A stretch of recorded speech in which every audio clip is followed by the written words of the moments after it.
Je passais souvent au-dessus de l'Isère, l'esplanade et son parking gratuit, la porte de France, puis le pont. Je passais au-dessus de l'Isère, et alors un fort sentiment d'être chez moi montait de mes tripes.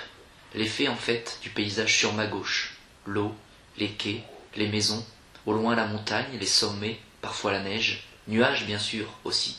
Chez moi. Oui, le sentiment d'être à ma place, un apaisement doux. Grenoble.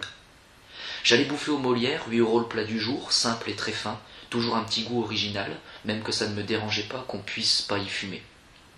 Le Haut-Calagan le dimanche, après avoir lu Simenon, heureux, plein et ragaillardi. Ici, une bonne vieille lumière, légère, de la bonne musique, pas d'étudiants, des serveuses jolies et un parfum de sérénité baignant dans la lourde Guinness. Peu de déambulations seules, la nuit, bourré ou pas, là-bas, au contraire d'Amiens, où je traînais ma tristesse noire dans ces rues tristes, aux abords de la cathédrale où des oiseaux me chiaient dessus, oui, oui, un vrai bon gros cliché vrai. Pourquoi ça me revient maintenant? Tout cela est si loin, fini, enterré. Si ça se trouve, ça ne s'est même pas passé. Vieux tour d'une mémoire affaiblie et visqueuse. Est-ce que ce dont je me souviens est vrai? Qui sait si je n'ai pas tout inventé? Enrobé de sentimentalisme gluant et poisseux. Poisseux d'avril, haha. Ariane est partie au mois d'avril. Je ne sais même plus. Et cela n'a aucune importance. Me voilà bizarre et Léon se dissout tout doucement. Léon n'a jamais trompé personne. C'était le but aussi, qu'il ne trompe personne.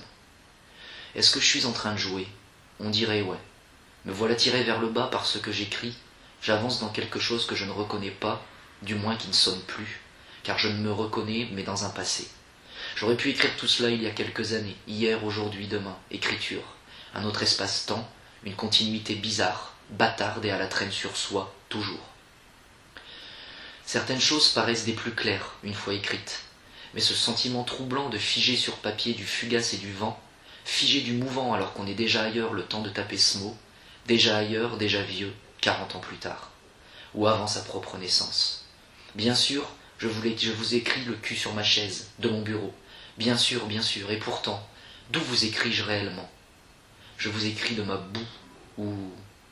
état d'hypnose peut-être, comme si on y voyait le jour, là, dans cette page, comme si je pouvais tendre la main, tendez la vôtre aussi, et qu'on parvenait à se toucher, par-delà les mots, dont le sens n'a finalement aucune importance. Peut-être est-ce cela écrire, tracer sur la page un chemin compliqué et labyrinthique pour parvenir à cette brèche lumineuse qui l'annule et qui permettrait de nous toucher.